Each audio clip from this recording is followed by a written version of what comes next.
नमस्कार सगळ्यांना, स्वागत आहे तुमचं माझ्या YouTube चॅनलवर. आज मी तुम्हाला करून दाखवणार आहे मस्त अशी चमचमीत भोगीची भाजी. चला तर मग व्हिडिओ स्किप न करता पूर्ण बघा.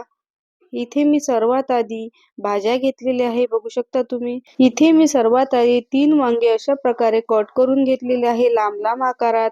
आणि त्यानंतर वालाचे दाणे घेतलेले आहे. वालाच्या ज्या शेंगा असतात त्याचेही दाणे इथे मी काढून घेतलेले होते. एक छोटी वाटी भरून पावट्याच्या शेंगाचे दाणे काढून घेतलेले आहे. आणि त्यानंतर एक बटाटा मी इथे छान असा सालं काढून कट करून घेतलेला आहे छोट्या आकाराचा. वालाच्या शेंगा मी अशा छान अशा सोलून घेतलेल्या आहे. आणि त्यानंतर गाजर घेतलेला आहे अर्ध छान असं मी कट करून.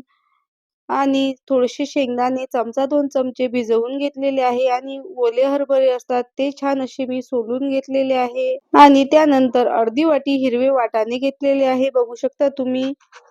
तुम्ही यामधल्या सर्व भाज्या नाही तरी चालेल, काही स्किप केल्या तरी चालेल, छान लागते ही भाजी. इथे आता मी सर्व भाज्या एकत्र करून स्वच्छ अशा धुवून घेणार आहे. इथे आता आपण भाजीसाठी मस्त असा मसाला बनवून तयार करून घेणार आहोत. त्यासाठी मी इथे लसूण घेतलेला आहे, आलं घेतलेलं आहे, 3 हिरव्या मिरच्या घेतलेल्या आहे आणि मुठभर कोथिंबीर घेतलेली आहे. त्यानंतर इथे मी अर्धी छोटी वाटी तीळ घेतलेले आहे आणि 2 मध्यम आकाराचे कांदे असे लांब लांब कट करून घेतलेले आहे. आणि त्यानंतर अर्धी वाटी खोबरं छान असं कट करून घेतलेलं आहे. तुम्ही याच ठिकाणी किसून घेतलं तरी चालेल. त्यानंतर आपल्याला तव्यावर हे जे आपण तीळ घेतलेले होते छान असे मस्त खमंग भाजून घ्यायचे आहे. 2 ते 3 चमचे तीळ घेतलेले आहे तुम्ही यापेक्षा कमी जास्त करू शकता. तीळ छान असे खमंग भाजून झाले की लगेचच मी थंड करायला बाजूला ठेवून देणार आहे. नंतर त्याच तव्यावर आपल्याला कट करून घेतलेला कांदा छान असा मस्त गुलाबी रंगावरती भाजून घ्यायचा आहे. थोडंसं चमचाभर तेल घालून छान असा आपल्याला कांदा भाजून घ्यायचा आहे. कांदा इथे आपला मस्त असा भाजून झालेला आहे. कांदा बाजूला काढून घेऊ आणि त्याच तव्यावर खोबरं घालून खोबरं सुद्धा मस्त असं भाजून घेऊ. खोबरं आपल्याला इथे छान असं मस्त भाजून घ्यायचं आहे. इथे आता आपल्याला हे सर्व याचं वाटण करून घ्यायचं आहे. वाटणाला मी इथे कोथिंबीर आणि जे आलं लसूण खोबरं आपण बाजूला काढून ठेवलेलं होतं ते यामध्ये घालून घ्यायचं आहे. आणि त्याचसोबत कांदा आणि खोबरं सुद्धा यामध्येच वाटून घ्यायचं आहे. आणि भाजून घेतलेले तीळ सुद्धा यामध्ये घालून घ्यायचे आहे. थोडेसे तीळ मी इथे बाजूला ठेवणार आहे. नंतर आपण भाजीमध्ये वरून घालून घेऊ.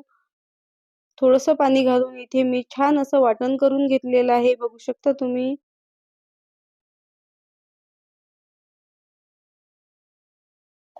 इथे आता फोडणीला मी सर्वात आधी 2 पड्या तेल गरम करून घेतलेलं आहे. तेल इथे आपल्याला छान असं गरम करून घ्यायचं आहे.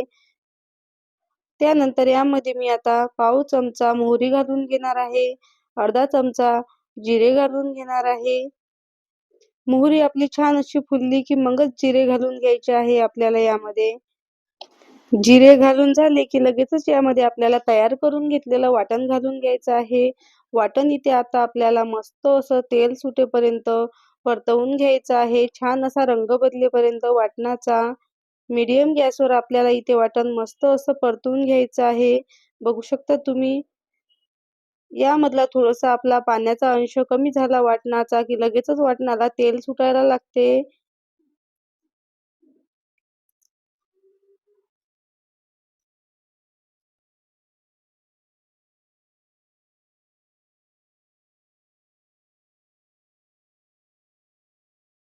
इथे आता आपल्या वाटणाला मस्त असं तेल सुटलेलं आहे. यामध्ये आता मी सर्वात आधी चवीनुसार मीठ घालून घेणार आहे. आणि 1 चमचा भरून धना पावडर घालून घ्यायची आहे. 1 चमचा भरून लाल तिखट घालून घेणार आहे. लाल तिखट तुम्ही इथे कमी जास्त करू शकता. पाव चमचा हळद घालून घेणार आहे.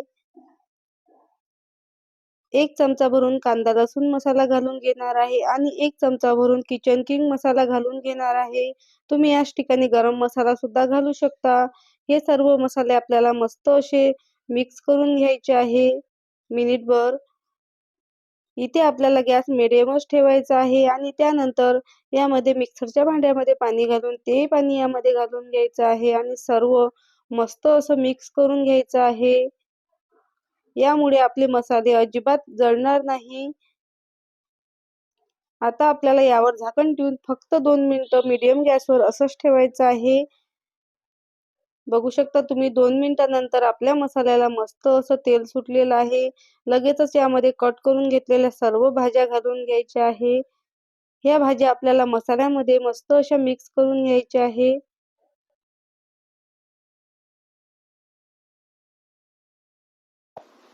ह्या भाज्या मी मिनिटभर मस्त अशा मिक्स करून घेतलेल्या आहे. त्यानंतर तुम्हाला यामध्ये जितपत रस्सा हवा असेल तितकं तुम्ही यामध्ये पाणी घालू शकता. मी यामध्ये 1 ग्लास भरून पाणी घालून घेणार आहे. छान भाज्या शिजेल इतकं. नंतर आपण गरम करून सुद्धा पाणी यामध्ये घालू शकतो कमी वाटलं तर. सर्व असं मिक्स करून मस्त अशी भाजीला उकळी काढून घ्यायची आहे.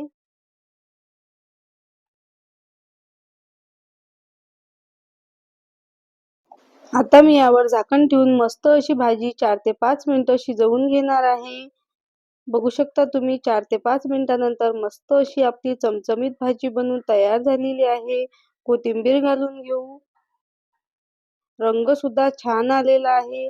तुम्हाला जर माझी रेसिपी आवडत असेल तर एक लाईक नक्की करा आणि कमेंट करून नक्की सांगा कशी झाली तर आपली भाजी.